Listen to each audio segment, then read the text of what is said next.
नमस्कार विद्यार्थी मित्रांनो, आपण नवीन पाठाला सुरुवात केलेली आहे. सहकारी संस्थेचे हिशेब व हिशेब तपासणी. आत्तापर्यंत आपण सहकारी संस्थेचे हिशेब तपासणी म्हणजे काय, किंवा कोणकोणत्या पुस्तकांचा अभ्यास केला जातो, किंवा कोणकोणती पुस्तके ठेवली जातात, किंवा कोणत्या पुस्तकांची हिशेब तपासणी केली जाते याचा अभ्यास आपण आत्तापर्यंत केला. मागच्या व्हिडिओ क्लिपमध्ये विद्यार्थी मित्रांनो आपण हिशेब तपासणी किंवा लेखापरीक्षण किंवा अंकेक्षण म्हणजे काय याचाही अभ्यास आपण केलेला आहे. हिशेब तपासणी म्हणजेच काय, तर जी हिशेब पुस्तकं आहे किंवा आर्थिक विवरणपत्रकं आहेत यामध्ये जी आकडेवारींची नोंद केलेली असते त्याचे परीक्षण करणे यालाच हिशेब तपासणी असे म्हणतात. हिशेब तपासणीचे प्रकार देखील आपण बघितले होते, बरोबर आहे. मग कोणकोणते हिशेब तपासणीचे प्रकार आहे, जसे वैधानिक हिशेब तपासणी, सतत व निरंतर हिशेब तपासणी, अंतरिम हिशेब तपासणी, असे 4 प्रकारांचा आपण अभ्यास केलेला आहे. वैधानिक म्हणजे आर्थिक वर्ष संपल्यानंतर संस्थेचे जे आर्थिक वर्ष आहे, आर्थिक वर्ष हे 1 एप्रिल ते 31 मार्च असते. आर्थिक वर्ष संपल्यानंतर कायद्यानुसार हिशेब तपासणी करून घेतली जाते, ती सक्तीची असते. त्याला वैधानिक किंवा वार्षिक हिशेब तपासणी असे म्हणतात. नंतर आपण सतत किंवा निरंतर हिशेब तपासणी बघितली, जिथे व्यवहारांमध्ये सातत्य ठेवण्यासाठी किंवा व्यवहारांचे सखोल परीक्षण करण्यासाठी ही हिशेब तपासणी केली जाते. अंतर्गत हिशेब तपासणी व्यवस्थापन सुरक्षित राहावे, व्यवस्थापन एकंदरीत पार्शल राहावे किंवा नितळ राहावे यासाठी जो तपासणी केली जाते ती अंतर्गत हिशेब तपासणी. आणि अंतरिम ही 2 आर्थिक वर्षाच्या 2 ताळेबंद पत्रकाच्या मधल्या काळात हंगामी नफा शोधून काढण्यासाठी जी हिशेब तपासणी केली जाते त्याला हिशेब तपासणी केली जाते त्याला अंतरिम किंवा मध्यवर्ती हिशेब तपासणी असे म्हणतात. याचा आपण मागच्या व्हिडिओमध्ये अभ्यास केलेला आहे. विद्यार्थी मित्रांनो, त्यामध्ये मी तुम्हाला हेही सांगितलं होतं की हिशेब तपासणी केल्यानंतर, वार्षिक किंवा वैधानिक हिशेब तपासणी केल्यानंतर जो हिशेब तपासणीस आहे तो काही गुणांच्या आधारावर सहकारी संस्थेला मार्क देतो, गुण देतो, आणि त्या गुणांच्या आधारावर त्या संस्थेला अंकेक्षण दिलं जातं. मग आता हेच अंकेक्षण काय आहे ते आपल्याला आज बघायचे आहे. हिशेब तपासणी किंवा अंकेक्षण वर्गीकरण, ऑडिट क्लासिफिकेशन. सहकारी संस्थेच्या हिशेब तपासणीनंतर लेखापरीक्षकाने दिलेल्या गुणांच्या आधारे सहकारी संस्थेला हिशेब तपासणी वर्ग दिला जातो. संस्थेची हिशेब तपासणी झाल्यानंतर संस्थेचा जो हिशेब तपासणीस आहे किंवा लेखापरीक्षक आहे हा गुणांच्या आधारावर संस्थेला कोणता वर्ग द्यायचा हे ठरवतो. आता हे गुण किती असतात, तर 100 गुण असतात, आणि 100 पैकी संस्थेला किती गुण द्यायचे हे सर्वतोपरी हिशेब तपासणीस किंवा लेखापरीक्षक ठरवतो. मग या तपासणी वर्गावरून सहकारी संस्थेचा दर्जा समजण्यास मदत होते. म्हणजे कोणत्या प्रकारची किंवा कोणत्या दर्जाची संस्था आहे हे तपासण्यास काय होते किंवा समजण्यास काय होते, मदत होते. नफा तोटा खात्याच्या परीक्षणावर तपासणी दर्जा आधारलेला असतो. जे नफा तोटा खाते आहे त्याच्या आधारावर, त्याच्या परीक्षणावर तपासणीचा दर्जा ठरलेला असतो. मग ही परीक्षण करत असताना भाग भांडवल, आर्थिक स्थिती, कर्ज वसुलीचे प्रमाण, संस्थेचे व्यवस्थापन, राखीव निधी, सभासद संख्या, संस्थेची उलाढाल या गोष्टी महत्त्वाच्या असतात, किंवा या गोष्टींच्या आधारावर सहकारी संस्थेचे अंकेक्षण वर्गीकरण अवलंबून असते. आता उदाहरणार्थ संस्थेचे भांडवल किती आहे, भाग भांडवल किती आहे, संस्थेची आर्थिक परिस्थिती कशी आहे, आर्थिक परिस्थिती ही आपल्याला ताळेबंद पत्रकावरून समजते. कर्ज वसुलीचे प्रमाण कसे आहे, कारण सहकारी संस्था ही काय करते, आपल्या सभासदांना किंवा बिगर सभासदांना अल्प किंवा मध्यम प्रमाणात कर्ज देते. मग फक्त कर्ज देते पण त्याचे वसुलीचे प्रमाण किती आहे, संस्थेचे व्यवस्थापन कशा पद्धतीचे आहे, संस्था खरंच दरवर्षी 25% नफ्यातला 25% भाग राखीव निधी म्हणून बाजूला काढते की नाही, संस्थेची सभासद संख्या किती आहे, संस्थेची वर्षाची उलाढाल किती आहे, या सगळ्या गोष्टींवर संस्थेचे अंकेक्षण वर्गीकरण आधारलेले असते. मग सहकारी संस्थेला अंकेक्षण वर्गीकरण देण्यासाठी 100 गुण ठेवलेले असतात. एकूण किती गुण असतात? 100 गुण असतात. मग 100 गुणांची काही विभागणी केलेली आहे, लक्ष देऊन ऐकायचं आहे. आता भांडवल उभारणीसाठी 20 गुण असतात, कारण भांडवल हे अतिशय महत्त्वाचे आहे, कारण त्याशिवाय संस्था व्यवस्थितरित्या चालू शकत नाही. मग भांडवल उभारणीला किती गुण दिलेले आहेत? 20 गुण दिले आहे, की संस्था कशा पद्धतीने किती भांडवल उभारते यावर 20 पैकी गुण दिले जातात. त्यानंतर आर्थिक स्थैर्यासाठी, आर्थिक स्थैर्य कशावर अवलंबून आहे? तर सभासदाला दिले जाणारे कर्ज, त्यानंतर त्यात दिलेल्या कर्जाचे थकबाकीचे प्रमाण आणि बुडीत संशयित कर्ज याच्यावर आर्थिक स्थैर्य अवलंबून असते. मग सभासदाला किती कर्ज दिलेले आहेत? कारण एक प्रमाण ठरलेले असते, त्या प्रमाणाच्या मर्यादा ओलांडून संस्था कर्ज देऊ शकत नाही. मग सभासदाला किती कर्ज दिलेले आहे, कर्ज दिल्यानंतर त्याचे वसुली किती झाली आहे किंवा थकबाकी किती आहे, म्हणजे येणे रक्कम किती बाकी आहे कर्जाची, बुडीत संशयित कर्ज, बुडीत म्हणजे काय? बॅड डेट्स, की जे कधीही रिकवर होणार नाही, कधीही संस्थेला मिळणार नाही, असा जो बुडीत कर्जाचं प्रमाण आहे याला 40 गुण दिलेले असतात. आणि त्याच्यानंतर संस्थेच्या व्यवस्थापनासाठी हिशेब तपासणीतील दोषांची दुरुस्ती, त्यानंतर थकबाकीदारावर कारवाई आणि हिशेबाच्या वक्तशीर नोंदी याला 15 गुण दिलेले असतात. एकंदरीतच संस्थेने हिशेब तपासणीतील जे दोष सांगितलेले होते त्याची दुरुस्ती केली आहे की नाही हे याच्यामध्ये बघितले जाते.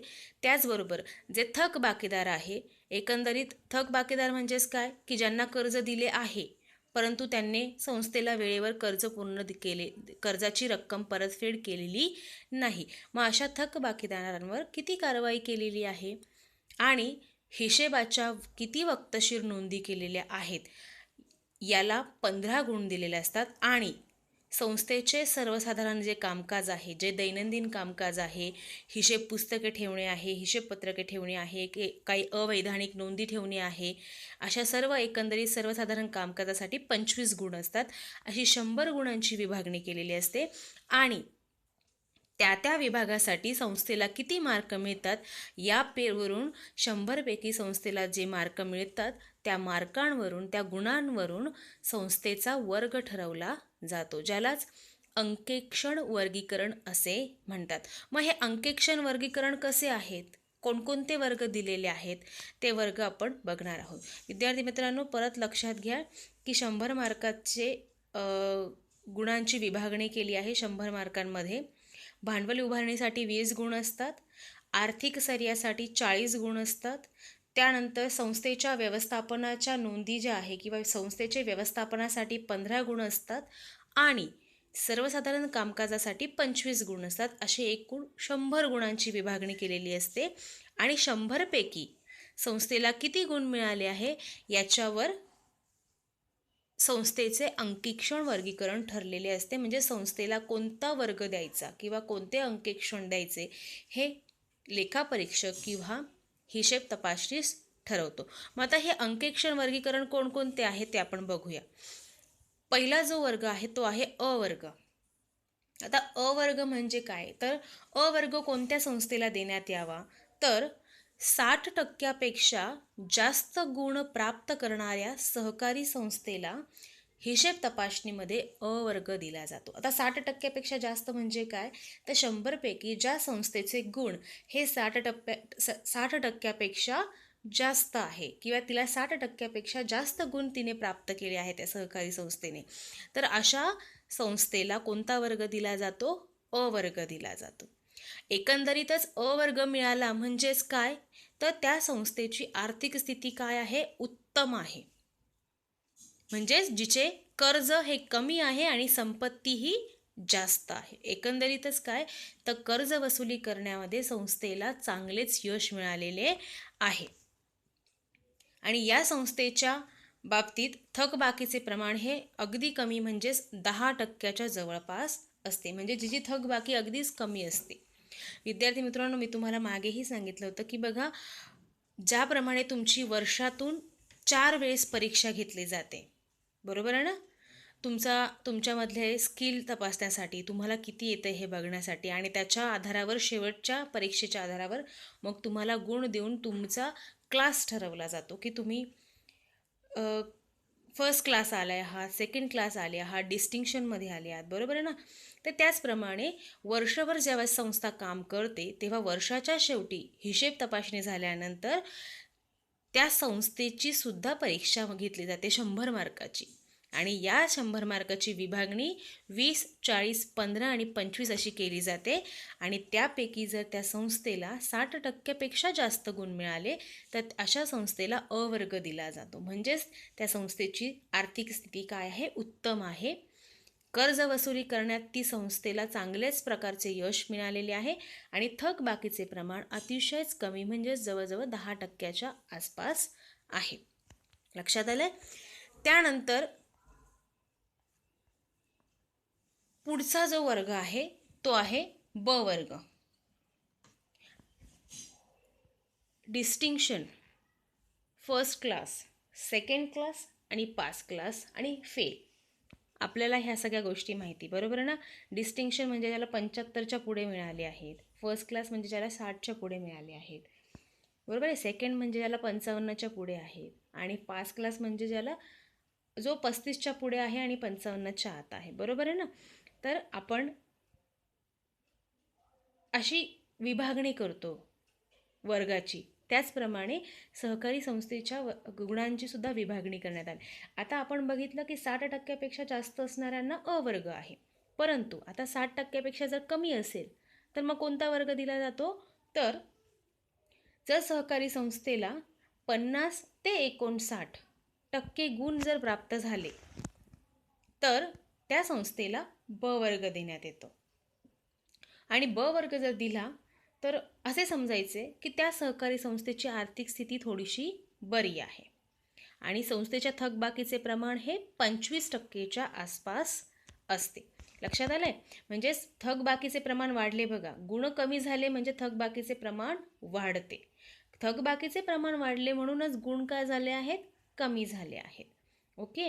म्हणजे ज्यांचे गुण हे 50पेक्षा जास्त आणि 59पेक्षा कमी आहेत त्यांना ब वर्ग देण्यात येतो.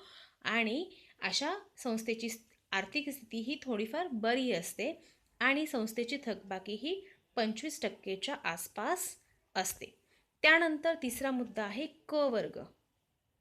आता क वर्ग म्हणजेच काय? तर नक्कीच संस्थेला कमी मार्क मिळाले असतील किंवा संस्था त्या 100 मार्काच्या गुणांमध्ये कमी टक्के मिळवले असतील तर ज्या सहकारी संस्थेची 35 ते 49% गुण प्राप्त करणाऱ्या ज्या सहकारी संस्था असतात त्यांना क वर्ग देण्यात येतो. म्हणजेच एकंदरीत या संस्थेचे व्यवस्थापन हे कार्यक्षम नसते. व्यवस्थापन कार्यक्षम नसते म्हणजेच काय? तर जी व्यवस्थापन समिती आहे ती व्यवस्थापन समिती सुरळीतरित्या किंवा व्यवस्थितरित्या तिचे काम बघत नाही. कर्मचाऱ्यांवर किंवा संस्थेवर तिचे नियंत्रण नसते आणि त्यामुळे संस्थेच्या कार्यभारावर काय पडतो? परिणाम पडतो किंवा परिणाम होतो. आणि त्यामुळे संस्थेच्या आर्थिक स्थितीवर सुद्धा काय होतो? परिणाम होतो. एकंदरीतच आर्थिक स्थिती फारशी अशा संस्थेची क वर्ग ज्यांना देण्यात आला आहे त्यांची आर्थिक स्थिती फारशी चांगली नसते आणि थकबाकीचे प्रमाण हे 30 ते 40% असते. बऱ्याच वेळेस ज्यावेळेस व्यवस्थापन अकार्यक्षम असते त्यावेळेस तेथील कर्मचारी वर्ग, त्यानंतर तेथील जे पदाधिकारी आहेत हे संस्थेकडे फारसे लक्ष देत नाही. व्यवस्थापन त्यामुळे चांगले नसते. सभासदांना कर्ज दिल्यानंतर त्यांची वसुली वेळेवर होत नाही आणि मग अशा वेळेस संस्थेची आर्थिक स्थिती काय होते? खालावते. थकबाकीचे प्रमाण वाढते आणि त्यामुळे अशा संस्थांचे व्यवस्थापन अकार्यक्षम असल्यामुळे या सगळ्या गोष्टी घडतात आणि सहकारी संस्थेच्या कार्यावर, संस्थेवर परिणाम होतो. मग ज्या संस्था 35 ते 49% गुण प्राप्त करतात त्यांना क वर्ग देण्यात येतो.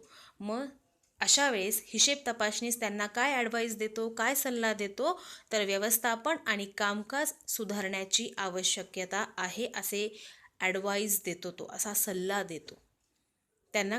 आलं लक्षात? त्यानंतर शेवटचा जो मुद्दा आहे तो आहे ड वर्ग. ड वर्ग म्हणजे काय? ज्यांना 35% कमी गुण प्राप्त आहे. एकंदरीतच अशी संस्था त्या परीक्षेमध्ये काय झाली आहे? फेल झाली आहे, नापास झाली आहे. तिला कोणता वर्ग देण्यात येतो? ड वर्ग. म्हणजेच काय? तर या प्रकारच्या ज्या सहकारी संस्था असतात त्या काय असतात? डबघाईला आलेल्या असतात. डबघाईला येणे म्हणजेच काय? ऑलमोस्ट काही दिवसानंतर त्या संस्था काय होतील? बंद होतील. ज्यांची आर्थिक स्थिती ही अतिशय खालावलेली आहे. म्हणजेच अकार्यक्षम व्यवस्थापन, कामकाजात अनियमितपणा, लेखापुस्तकांची योग्य नोंदी नाही केलेल्या बरोबर आहे, व्यवस्थित मांडणी नाही, नोंदी नाही, असे अनेक कारणं असतात जी सहकारी संस्थेच्या डबघाईस कारणीभूत ठरतात. आणि अशा सहकारी संस्थांची थकबाकी ही 60% असते. आणि अशा संस्थांना जर ड वर्ग मिळाला तर सरळ आणि सोपा हिशेब तपासणीस एक इशारा देतो की ही सहकारी संस्था काय करण्यात यावी? बंद करण्यात यावी. एकंदरीत ती संस्था डबघाईला आलेली आहे. मग अशा सहकारी संस्थांची एकतर तुम्ही थकबाकीचे प्रमाण जे आहे ते कमी करा, वसुलीचे प्रमाण वाढवा आणि डबघाईला आलेली संस्था, आर्थिक अडचणीत जी सापडलेली संस्था आहे तिला त्याच्यातून बाहेर काढा. लक्षात आले काही? असे सल्ले तो देत असतो. म्हणजेच एकंदरीत आपण 4 वर्ग बघितले. हिशेब तपासणी झाल्यानंतर त्या संपूर्ण संस्थेची परीक्षण करतो, त्या हिशेब पुस्तकांचे परीक्षण करतो आणि त्यानंतर संस्थेला अ, ब, क, ड अशा 4 पैकी 1 अंकेक्षण वर्ग देतो. आणि त्या अंकेक्षण वर्गाचे वर्गीकरण आज आपण बघितलेले आहेत. पुढे आपण पुढच्या व्हिडिओ क्लिपमध्ये हिशेब तपासणीचे किंवा अंकेक्षणाचे काय फायदे आहेत ते बघणार आहेत. थँक्यू.